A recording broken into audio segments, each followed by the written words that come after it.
Welcome friends. आज का जो टॉपिक है हमारा दैट इज टेंडर। ये वर्ड सबके लिए बहुत जाना पहचाना है, कोई नया वर्ड नहीं है। तो टेंडर से हम स्टार्ट करते हैं आज का लेक्चर। तो सबसे पहले डेफिनेशन क्या है टेंडर की और ये क्या चीज़ है उसको समझने की कोशिश करते हैं। The definition says that tender or a quotation is a written offer to do a work or to provide a material at a given price within a prescribed period and under certain specific conditions. Tender basically एक ऐसा quotation है, written offer है किसी भी काम को, किसी भी प्रोजेक्ट को करने के लिए या किसी भी मटेरियल को प्रोवाइड करने के लिए एक पर्टिकुलर लोकेशन पे किसी पर्टिकुलर प्राइस पे जब हम मटेरियल को जो है आप शेयर करते हैं किसी के साथ, या कोई प्रोजेक्ट को कंप्लीट करने का जो है आपने टास्क जो है आपने लिया हुआ है, तो उस टास्क को कंप्लीट करने का जो आपने असाइनमेंट जो लिया हुआ है, तो उस काम को जो है हम बोलते हैं टेंडर। तो एक ये ऑफर है जब हम प्रोवाइड करते हैं इन अ रिटन फॉर्म कि हम ये जो प्रोजेक्ट है, जैसे कि फॉर एग्जांपल एक एग्जांपल से अगर हम समझने की कोशिश करें कि एक ब्रिज अगर हमें फॉर्मेशन करना है, ब्रिज को फॉर्म करना है, कंस्ट्रक्ट करना है, तो उस ब्रिज को कंस्ट्रक्ट करने के लिए, फ्लाईओवर को कंस्ट्रक्ट करने के लिए जो है एक टेंडर पास किया गया।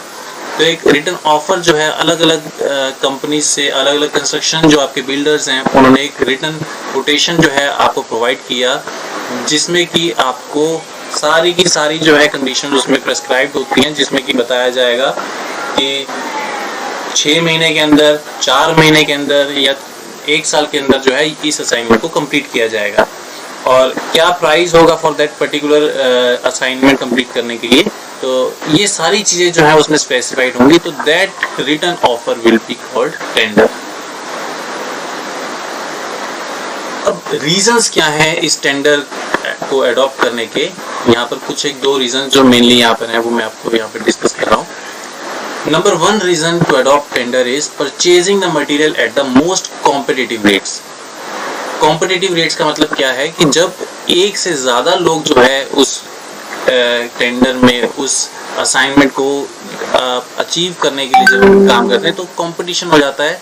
फॉर एग्जांपल वन बिल्डर जो है वो उस असाइनमेंट को कंप्लीट करने के लिए आपको 40 lakhs का जो है कोटेशन प्रोवाइड कर रहा है, दूसरा जो है वो 45 lakhs तक का जो है आपका असाइनमेंट कंप्लीट करने के लिए रेडी है। तो ऑटोमेटिकली जब इस तरह का कंपटीशन आता है तो जो असाइनमेंट प्रोवाइडर है वो ऑटोमेटिकली उस बिल्डर को या कंस्ट्रक्शन कंपनी को वो टेंडर देगा जो कि कम टाइम में, कम पैसे में और अच्छी क्वालिटी में वर्क करके देगा। तो इस तरह से जब कंपटीशन हो जाता है तो उस कंडीशन में ये जो आपका पहला रीजन है कि आपको जो मटेरियल परचेज करना है वो कॉम्पिटिटिव रेट्स पर मिल जाता है। इट मींस आपको सस्ता मिल जाए, इकोनॉमिकली जो है आप उस असाइनमेंट को कंप्लीट कर सकते हैं। Number 2 reason is to eliminate chances of undue favour और harassment to any particular supplier. होता क्या है, किसी ऑर्गेनाइजेशन में जो आपकी परचेजिंग आपकी अथॉरिटीज हैं उसमें से कोई करप्टेड भी हो सकता है जो कि कुछ फेवर करता हो किसी एक पर्टिकुलर वेंडर को या सप्लायर को। तो उस तरह के चांसेस को एलिमिनेट करने के लिए भी हम टेंडर को अडॉप्ट करते हैं, जिससे कि इक्वली सबको मौका मिल सकता है to participate in that tender. Now what is the aim? Aim is to give equal opportunities to all the vendors. हर एक वेंडर को इक्वल अपॉर्चुनिटी मिलेगी, क्योंकि जब ये टेंडर हम फ्लोट करते हैं इनटू द मार्केट तो ये it is in the form of announcement to each and everybody. Newspapers में भी आपने कई बार देखा होगा कि टेंडर जो है जब नोटिस निकलता है तो वो न्यूज़पेपर हर एक इंसान के पास, हर एक बिल्डर कंस्ट्रक्शन कंपनीज के पास, कोई और तरह का अगर आपका प्रोजेक्ट है तो हर एक आदमी के पास जो है वो नोटिस पहुंच जाता है। तो आपको इक्वल अपॉर्चुनिटीज जो है प्रोवाइड कर देते हैं टू ऑल द वेंडर्स, और जो भी पार्टिसिपेट करना चाहते हैं, जो जिनको लगता है कि वो इस असाइनमेंट को कर सकते हैं, they can participate in that tender.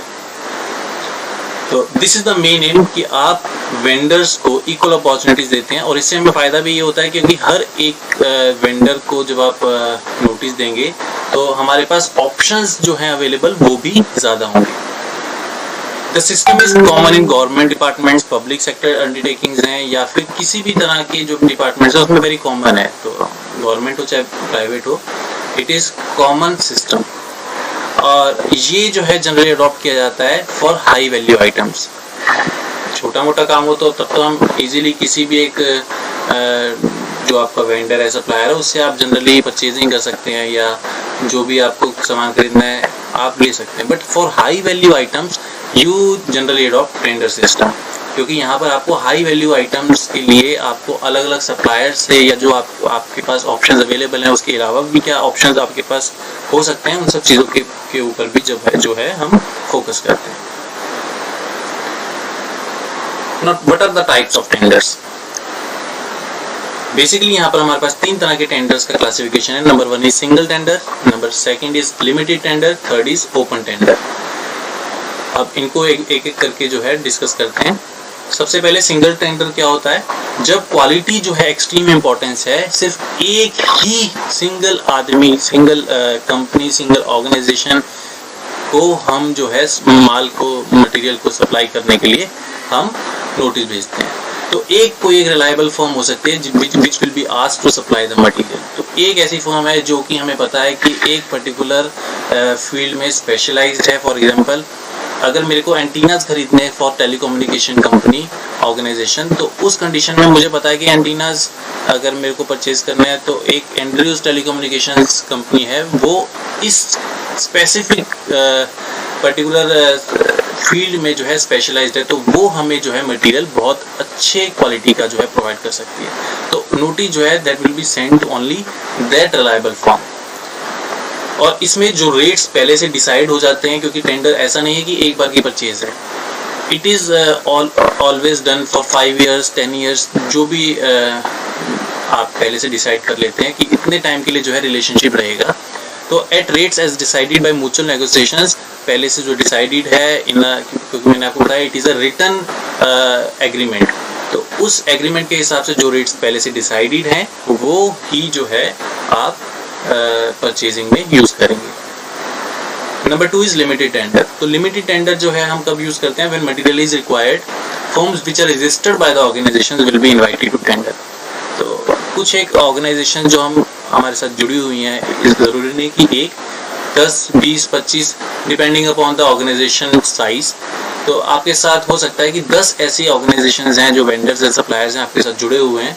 तो उन ही पर्टिकुलर कंपनीज को, फर्म्स को, सप्लायर्स को, वेंडर्स को जो है आप टेंडर का नोटिस भेजते हैं, इनवाइट करते हैं, और वो जो है अपने अपने रेट्स, अपने अपने कोटेशन जो है आपके साथ शेयर करेंगे।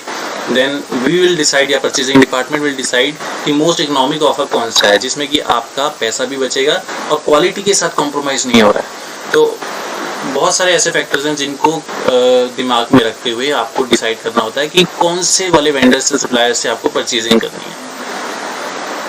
The last date of tender, the terms and condition, ये सारी चीजें जो है टेंडर नोटिस में ऑलरेडी मेंशन्ड होती हैं in the written form. Number 3 is open tender. You can participate so that आपके पास फेथ जो है उसकी कमी हो सकती है, तो आप क्या करते हैं, certain amount will have to be deposited by the supplier as earnest money. Earnest money का मतलब ये है कि पहले से कुछ एक एडवांस मनी सप्लायर आपको देगा, क्योंकि आप किसी सप्लायर से जब आप मटेरियल ले रहे हैं उससे पहले जो है आपने काम तो शुरू करवा लिया, लेकिन 2 महीने बाद, 3 महीने बाद जो है जब आपका प्रोसेस जो है वो स्ट्रीमलाइन हो चुका है, उसके बाद वो बोले कि नहीं मेरे पास अब मटेरियल नहीं है, अब मैं नहीं दे सकता, तो उस कंडीशन में आपके ऑपरेशंस भी जो हैं वो कहीं ना कहीं हैम्पर हो जाएंगे।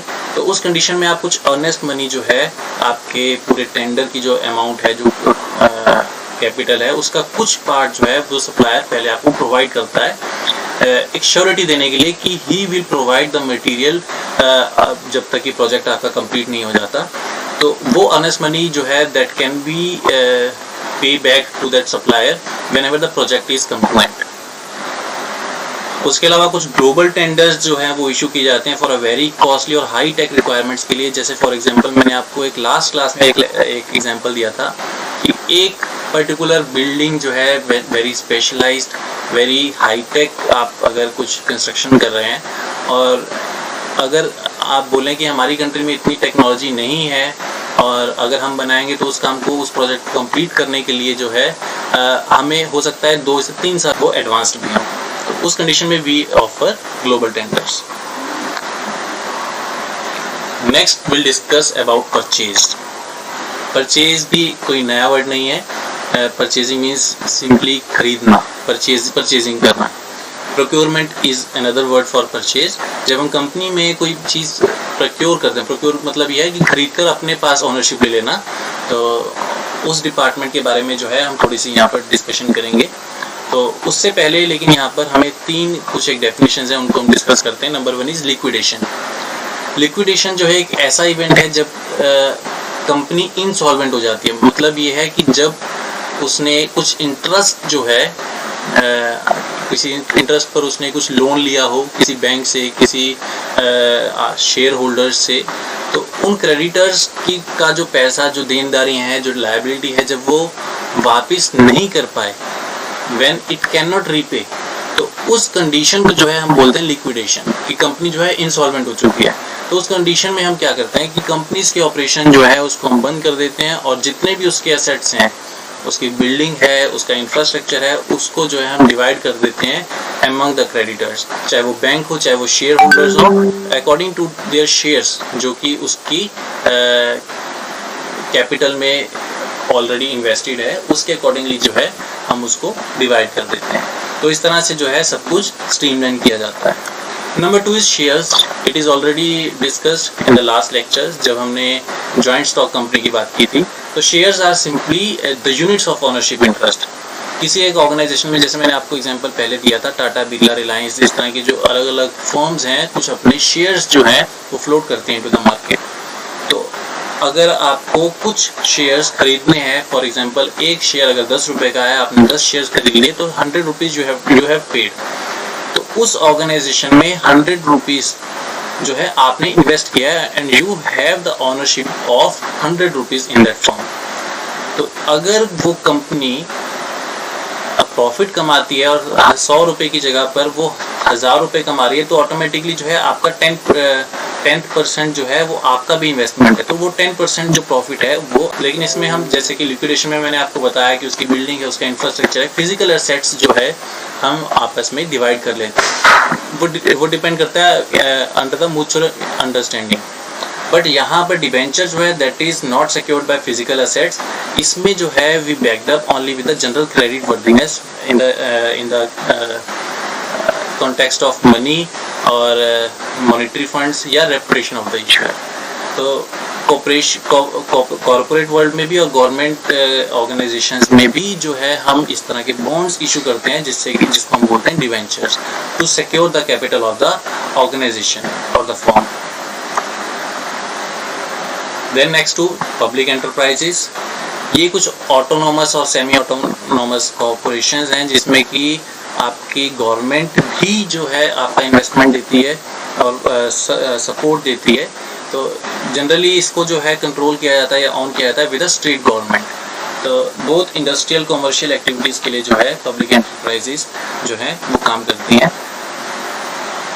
कुछ इसके फीचर्स हैं, बहुत ही जनरल से हैं, हम थोड़ा सा फास्ट इसको देख लेते हैं। स्टेट ऑनरशिप में आपको बता चुका हूँ, स्टेट गवर्नमेंट जो है इसकी ऑनरशिप को कंट्रोल भी करती है, मैनेज भी करती है, तो स्टेट का कंट्रोल रहेगा। Then number 3 is government financing, वो सपोर्ट करेगी, फाइनेंस जो है इसमें इन्वेस्ट करती है। एंड बिकॉज क्योंकि गवर्नमेंट जो है इसमें फाइनेंस कर रही है, इन्वेस्ट कर रही है, तो service is the motive, service for the welfare of और the upliftment of the society. Then is public accountability automatically, and 6th is autonomous body or semi-autonomous body. Product innovation, foreign collaboration, advanced technology, expansion of the market territory. These are the very common terms जो कि हम पहले भी अपने lectures में discuss कर चुके हैं। प्राइवेट एंटरप्राइजेस की अगर हम बात करें तो यहाँ पर प्राइवेट ओनरशिप होती है, कंट्रोल होता है अगर हम दोनों में कंपैरिजन करें। लेकिन यहाँ पर सेकंड जो आपका जो डिफरेंस जो क्रिएट होता है दैट इज प्रॉफिट मोटिव।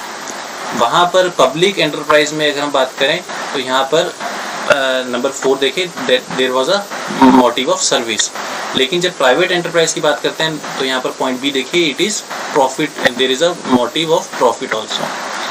तो नो स्टेट पार्टिसिपेशन, क्योंकि प्राइवेट एंटरप्राइज है, प्राइवेट फाइनेंस किया जाएगा और इंडिपेंडेंट मैनेजमेंट है, उनका जो मैनेजमेंट है वो अपने हिसाब से होगा। तो स्टेट का जो है यहाँ पर कोई भी इंटरफेरेंस नहीं होगा, बिकॉज इन्वेस्टमेंट भी जो है खुद की है, तो अपना ही ओनरशिप रहेगा। कुछ एक वेरियस फॉर्म्स हैं पब्लिक सेक्टर ऑर्गेनाइजेशन की, government departmental organisations, number 2 is public corporations, number 3 is government companies. तो ये थोड़ा सा थ्योरेटिकल है, तो इसके कुछ नोट्स जो हैं अपलोड कर दिए गए हैं ऑन DEIFOE.org, जहाँ पर कि आप DHS भी DHS में भी पार्टिसिपेट कर रहे हैं और उस पर जो है आपके कुछ नोट्स ऑलरेडी अपलोडेड हैं। तो इन टॉपिक्स के रिगार्डिंग जो है कुछ एक नोट्स वहाँ पर अपलोड किए गए हैं, तो you can go through it और उनका थोड़ा सा समझने की कोशिश करिए। आगे जो हम बात करते हैं ऑर्गेनाइजेशन की स्ट्रक्चर की। Organisation structure means a systematic arrangement of people and working. तो किसी भी ऑर्गेनाइजेशन में, चाहे वो ऑटोमोबाइल ऑर्गेनाइजेशन है, चाहे वो इलेक्ट्रॉनिक टेलीकम्युनिकेशन ऑर्गेनाइजेशन है, चाहे वो बैंकिंग है, चाहे वो किसी सर्विस ऑर्गेनाइजेशन है, हर एक ऑर्गेनाइजेशन का एक पर्टिकुलर स्ट्रक्चर जो है वो फॉलो होता है। तो organisation structure is a systematic arrangement of the people working for the organisation in order to achieve pre defined goals. Pre defined goals means हमारा बेसिकली गोल तो है दैट इज प्रॉफिट और सर्विस ऑल्सो। तो वो pre defined goals को achieve करने के लिए हम किसी ऑर्गेनाइजेशन में एक अरेंजमेंट जो है वो डिफाइन करते हैं लोगों का, किस तरह से जो है आदमी काम कर रहा है और कौन सा आदमी कौन सा काम कर रहा है, इन सब चीजों को जो है हम पहले से डिफाइन करते हैं। तो establishment of positions and authority and responsibility relationship between various positions. तो हर एक आदमी की पोजीशन प्री डिफाइंड है, अथॉरिटी या रिस्पांसिबिलिटी किस आदमी की किस पोस्ट पे क्या रिस्पांसिबिलिटी है और कितनी अथॉरिटी, ये सारी चीजें जो हैं डिस्कस एस्टैब्लिश की जाती हैं। यहाँ पर कुछ टाइप्स ऑफ ऑर्गेनाइजेशन स्ट्रक्चर्स हैं जो अलग अलग ऑर्गेनाइजेशन किस तरह का स्ट्रक्चर जो है वो फॉलो कर सकती हैं। तो यहाँ पर 4 दी हुई हैं। नंबर 1 इज लाइन, मिलिट्री और स्केलर ऑर्गेनाइजेशन, इस तरह का स्ट्रक्चर हो सकता है। नंबर 2 इज फंक्शनल ऑर्गेनाइजेशन या टेलर्स फंक्शनल ऑर्गेनाइजेशन जिसको हम बोलते हैं। Number 3 is line and staff organisation जो कि हमारे सिलेबस में भी है। And number 4 is committee organisation. तो इसके लिए भी कुछ नोट्स अपलोड कर दिए जा चुके हैं ऑन DEIFOE.org, तो उन सबको जो है आप थोड़ा सा गो थ्रू कर लीजिए। हम यहाँ पर number 3 line and staff organisation को थोड़ा सा डिस्कस करते हैं। तो लाइन मींस सिंपल एक पर्टिकुलर लाइन है, 1 to 1 एक दूसरे के साथ कनेक्टिंग चेन्स अगर बनाए तो दैट इज योर लाइन। तो line function is one that directly advances organisation in its core work. इसमें देखा जाए तो स्टाफ का फंक्शन या सपोर्ट जो है बड़ा स्पेशलाइज्ड है, एडवाइजरी है कि कौन सा आदमी के बाद कौन सा आदमी है, लाइन सुपरवाइजर्स कौन से हैं, किसकी अथॉरिटी किसके बाद आती है, किसकी रिस्पॉन्सिबिलिटी किसके बाद आती है या पहले आती है, वो सब चीज़ें जो है यहाँ पर ऑलरेडी एस्टेब्लिश की जाती हैं। For example human resource planning, accounting, research, investigation, ये इस तरह के लीगल डिपार्टमेंट जो है वो जनरली स्टाफ फंक्शंस के कंसीडर किए जा सकते हैं। जैसे कि यहाँ पर एक डायग्राम अगर आप देखें तो सबसे ऊपर लाइन एंड स्टाफ ऑर्गेनाइजेशन में देखिए सबसे ऊपर प्रेसिडेंट है। तो यहाँ पर देखिए 2 तरह की लाइन्स हैं, एक सॉलिड लाइन है, एक डॉटेड लाइन है। तो authority of staff, authority of line, इस तरह से यहाँ पर देखें थोड़ा सा। तो प्रेसिडेंट के बाद लीगल एडवाइजर है, वाइस प्रेसिडेंट, उसके बाद एक हियरार्किकल जो है यहाँ पर पूरा डायग्राम यहाँ पर शो किया हुआ है। अब हम अपने टॉपिक परचेज के बारे में जब हम डिस्कस करें तो परचेज डिपार्टमेंट के बारे में थोड़ा सा हम यहाँ पर और ब्रीफली हम उसको अंडरस्टैंड करते हैं। परचेज डिपार्टमेंट में क्या एक्टिविटीज होती हैं? Activity for getting right material to the right place at the right time in the right quantity at the right price.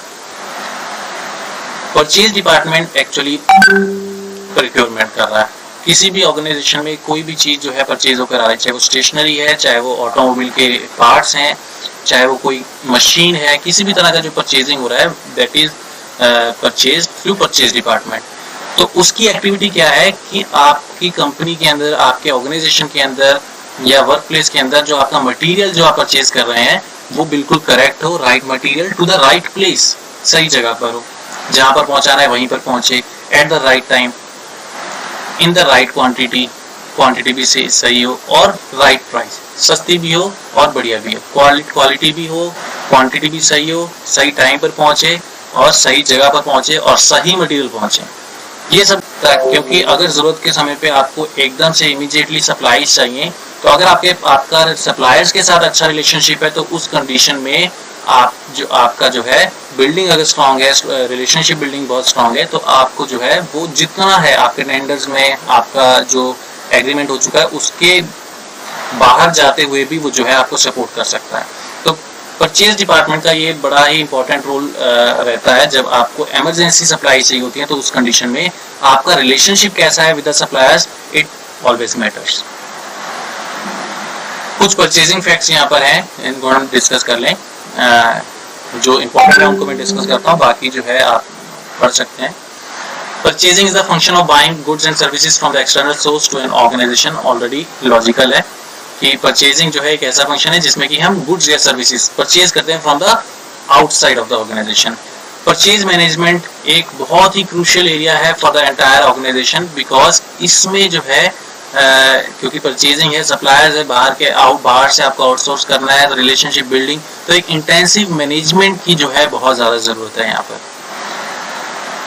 Purchase is the main activity in the area of material management, क्योंकि यहाँ पर हम material purchase कर रहे हैं तो material management में main activity जो है वो परचेज की है।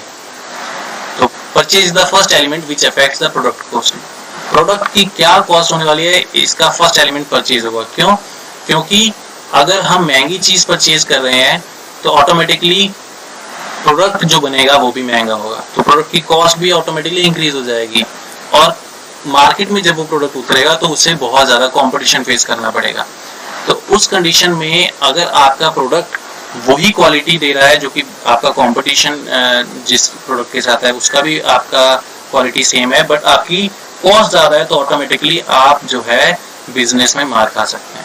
तो उस कंडीशन में आपकी प्रोडक्ट कॉस्ट को जो है आप कम करना चाहते हैं, तो उसके लिए सबसे पहले तो परचेजिंग जो आप कर रहे हैं वो इफेक्टिव होनी चाहिए। इकोनॉमिकल अगर आप मटेरियल परचेज करेंगे तो ऑटोमेटिकली बल्क में अगर आप परचेज करते हैं या और स्ट्रेटेजिक्स आप यूज कर सकते हैं to get the product in a economic manner. Then purchase management decides कि आपकी कंपनी की प्रॉफिटेबिलिटी क्या है। देखिए दोनों पॉइंट्स एक दूसरे से लिंक्ड हैं। ऑटोमेटिकली अगर आपकी सेल ज्यादा होगी, प्रोडक्ट कॉस्ट कम होगी, प्रॉफिट ज्यादा होगा ऑटोमेटिकली कंपनी का, तो परचेज मैनेजमेंट जो है वो डिसाइड करता है कि आपकी कंपनी की प्रॉफिटेबिलिटी क्या होगी। जितनी भी प्रोडक्शन कंपनीज हैं आजकल परचेजिंग में वो 70% आपके जो टर्नओवर का 70% है वो परचेज के ऊपर जो है वो इन्वेस्ट कर रही हैं। और अगर सर्विस कंपनीज की हम बात करें तो उसमें भी purchasing approximately 40% of the turnover. तो आपका जितना भी टर्नओवर है आपकी कंपनी का, उसमें से अगर प्रोडक्शन कंपनी है तो अबाउट 70% तो उसमें इन्वेस्ट कर रही है, और अगर सर्विस कंपनी भी है तो उसमें भी वो आपके टर्नओवर का 40% जो है इन्वेस्टमेंट हो रहा है ऑन द परचेज ओनली। तो अगर किसी प्रोडक्शन कंपनी की हम बात करें तो टर्नओवर का 70% तो आप परचेजिंग में लगा रहे हैं। तो आप देख सकते हैं कि अगर इसमें कोई भी चेंज हुआ, ऊपर नीचे ऊंच नीच हो गई, तो ऑटोमेटिकली आपके बिजनेस पर कितना ज्यादा इफेक्ट हो सकता है। You can think your own. Purchase department के क्या क्या फंक्शंस हैं उसको अगर डिस्कस करें, मटेरियल को परचेज करना on properly authorised requisition. Requisition means request जो आपके आती हैं, आपको रिक्वायरमेंट जो है उसके ऊपर जो है आपको काम करना होता है। तो आपकी जो ऑथोराइज्ड रिक्वायरमेंट्स आई हैं किसी फ्रॉम अ पर्टिकुलर डिपार्टमेंट की, आपको ये मटेरियल जो है रिक्वायर्ड है तो आप परचेज कीजिए। तो परचेज डिपार्टमेंट जो है उन मटेरियल्स को जो आपकी रिक्वायरमेंट्स हैं थोड़ा सा रिटर्न फॉर्मेलिटीज के साथ जो है परचेजिंग की जाती है। Number 2 is to purchase orders with the right suppliers. जो आपके सप्लायर्स हैं, जो आपके कंपनी के साथ ऑथोराइज्ड हैं, उनके साथ जो है आप ऑर्डर्स प्लेस करते हैं और मटेरियल को परचेज करते हैं। Obtain the right type, quality of the goods at cheapest price. तो क्वालिटी भी होनी चाहिए, सस्ता भी होना चाहिए, और राइट जो चीज आपको चाहिए वही चीज हो, और right quantity in right time. तो आपको पता है कि अगले 15 दिन बाद आपको 500 आइटम्स चाहिए, तो बिल्कुल 15 दिन बाद आपको, या 15 से पहले ही 12-13 दिन पहले ही बाद ही जो है आपको वो 500 आइटम्स आ जाए। इस तरह की जो है परचेजिंग आपकी डीलिंग हो सके आपके सप्लायर के साथ, तो it will be called effective purchasing. Number 5 is to see that deliveries of all goods are received within time. सही टाइम पे सारी डिलीवरीज हों, और उसके बाद to check and see the goods are received are in accordance. उसके बाद जब मटेरियल आ चुका है तो आप उसको रिसीव कीजिए। अब देखिए कि आपका जो मटेरियल आपने रिसीव किया है वो वही है जो आपने ऑर्डर प्लेस किया था, वही क्वालिटी का है, उतनी क्वांटिटी है या नहीं, स्पेसिफिकेशन चेंज तो नहीं है, साइज बड़ा या छोटा तो नहीं है। इस तरह की जो चीजें हैं वो आपकी चेकिंग या इन्वेस्टिगेशन जो है, जब मटेरियल आपके पास आ जाता है रिसीव होने के बाद जो है, ये काम भी आपका परचेज डिपार्टमेंट का है। उसके अलावा जो भी परचेजिंग की है या आपने मटेरियल प्रोवाइड किया है to other departments inside the organisation, तो उसका पूरा रिकॉर्ड रखना कि किसको दिया, किससे लिया, ये सारी चीज़ें। जैसे कि हमारे कॉलेज में अगर लाइब्रेरीज हैं तो उसमें भी तो रिकॉर्ड मेंटेन होता है कि कौन सी बुक कब आई, कब दी है, किसको दी, उसका रोल नंबर क्या है, तो वो सारा रिकॉर्ड जो है मेंटेन करना होगा। Then making contracts with the right source of supply, contract maintain करना, परचेजिंग बजट प्रिपेयर करना या लिस्ट मेंटेन करना कि क्या क्या चीज़ें हमारे पास हैं, कौन से सप्लायर्स हमारे पास हैं, क्या लिस्ट आर्टिकल्स हमारे पास हैं और क्या चीज़ चाहिए ऑर्गेनाइजेशन में ताकि हम परचेज कर सकें। कोटेशंस मांगना अलग अलग सप्लायर्स से, और अपने सप्लायर्स अगर आपको अच्छा लगता है तो आप उसको ऑथोराइज करना और लिंक करना, रिलेशन मेंटेन करना और राइट सप्लायर के साथ ऑर्डर प्लेस करना। तो ये कुछ एक चीज़ें ऐसी।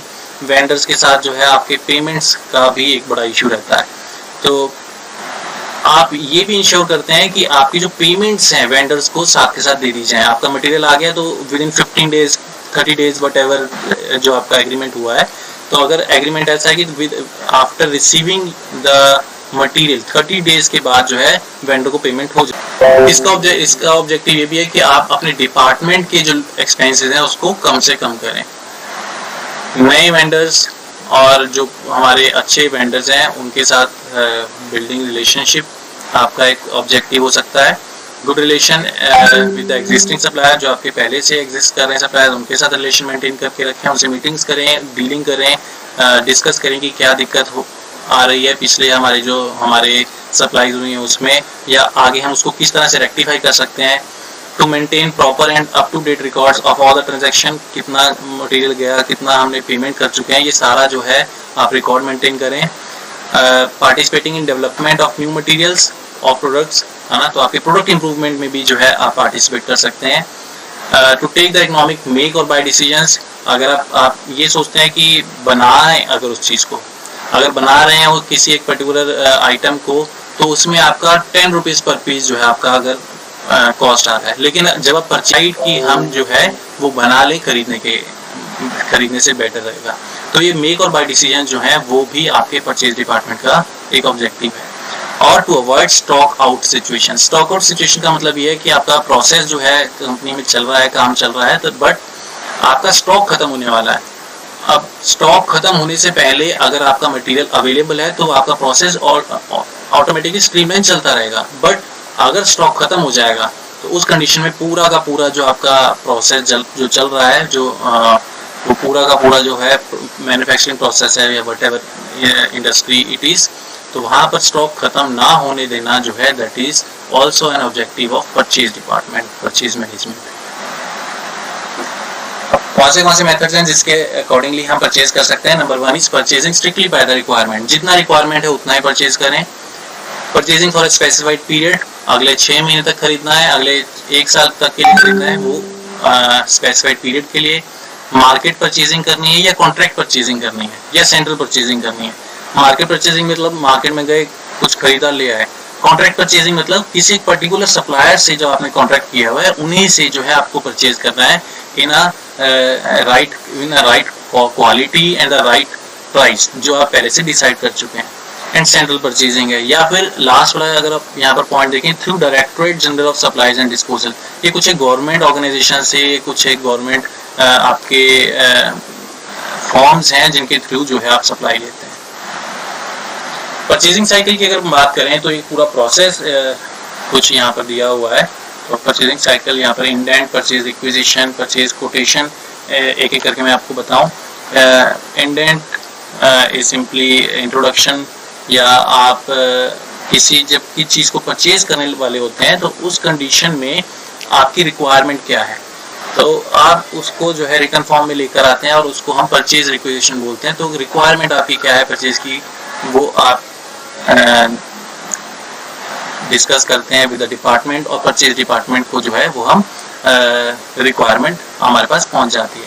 उसके बाद परचेज की कोटेशन जो है वो हम अलग अलग सप्लायर से मंगवाते हैं कि हमें ये परचेज करना है, इतने क्वांटिटी में परचेज करना है, और अलग अलग टाइम पीरियड बता देते हैं कि 6 महीने में इतना चाहिए, 3 महीने में इतना चाहिए, वो उसके अकॉर्डिंगली जो है कोटेशंस हम मंगवाते हैं। कोटेशन आने के बाद हम परचेज ऑर्डर जनरेट करते हैं विद 1 सप्लायर या 2 सप्लायर, जहां से हमें परचेजिंग करनी है। तो परचेज ऑर्डर जो है हम अपना पीओ जो है वो अपने सप्लायर्स को देते हैं। तो गुड्स रिसिप्ट इज सिंपली आपका जैसे बिल होता है कि कौन सा मटेरियल, कितनी क्वांटिटी और कितना प्राइस, ये सारी चीज़ें जो गुड्स रिसिप्ट एक रिटन फॉर्मेट में हम शेयर करते हैं। उसके बाद purchase invoice simply is also bill, जहाँ पर कि आपका देखिए दो परचेज इनवॉइस होती है, एक सप्लायर की और एक कंपनी की खुद की, जिसपे हमने क्योंकि हमें भी आगे हो सकता है सप्लाई करना हो, तो हम दो तरह के जो है बिल्स यहाँ पर जनरेट करते हैं, जिसको हम बोलते हैं पीआई, परचेज इनवॉइस। तो सप्लायर अपनी तरफ से एक बिल जनरेट करेगा और एक बिल जो है हम जनरेट करते हैं। उसके बाद पेमेंट आउट ये डिपेंड करता है पहले करनी है या बाद में करनी है। तो पेमेंट पहले भी की जा सकती है डिपेंडिंग अपॉन द एग्रीमेंट, या फिर गुड्स जब इशू कर दिए जाते हैं हमारे पास, हमें रिसीव हो जाते हैं, उसके बाद भी कर सकते हैं। तो परचेज इनवॉइस के बाद बेसिकली हमारे पास जनरली मटेरियल आ जाता है, और मटेरियल चेक होने के बाद, इन्वेस्टमेंट होने के बाद कि हमारा जो हमने मटेरियल मांगा था वही है, सही है, टूटा फूटा नहीं हुआ, तो उसके बाद जो है हम पेमेंट दे सकते हैं टू द सप्लायर। उसके बाद जब हमारी पेमेंट्स हो जाते हैं, उसके बाद हम अपने डिपार्टमेंट्स को गुड्स इशू कर देते हैं। जो मटेरियल हमारे पास आया है वो रिक्वायर्ड क्वांटिटी के साथ जो है हम अपने इंटर डिपार्टमेंट्स में हम इशू कर सकते हैं। उसके बाद अप्रूवल वगैरह जो है वो फॉर्मेलिटीज कंप्लीट की जाती हैं। तो this is whole purchasing cycle कि हम किस तरह से परचेज करते हैं in a very short form. तो आज के लिए परचेजिंग वाला जो टॉपिक है वो इतना ही है। हम नेक्स्ट क्लास में मिलेंगे विद